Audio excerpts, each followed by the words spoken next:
وحا أنا قال له أن قادن كري واي مختار رابو أبو منصور كرسي اسكت عديد ديك لك قادايو وربل كاليا وربل بلايا دتن كاليا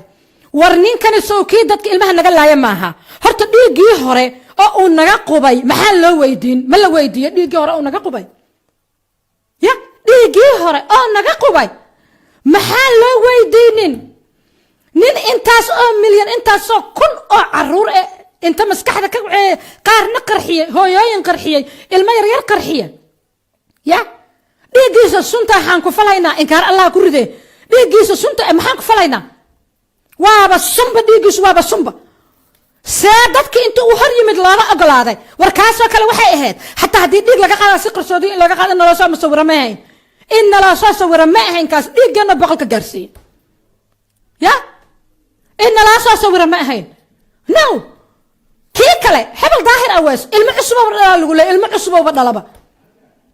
hebel koofi xilaaba la siiyo shabaabuna ka tirsanaa war everybody wadan kan dambi ka gale has to pay the price in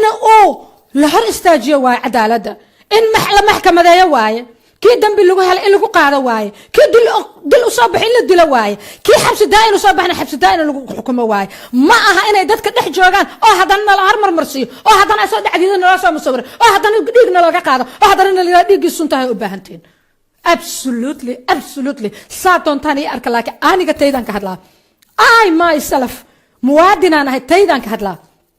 tawbakaanka waa furan yahay laakiin tawbakaanka kan furan ma taqaaneen diinta ma taqaanaan horta diinta si fiican ma taqaanaan hadaa dadisho ood xaj ka tagto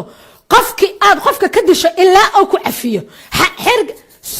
sida tusbaxa meel lagu suraa waxa kala xataa hadii laga cafiyo hadhow markaa soo bixis xajka soo bixis tusbaxa mala lagu soo gelinaa qorto mashiidi hadaa tahay ma laga cafinayo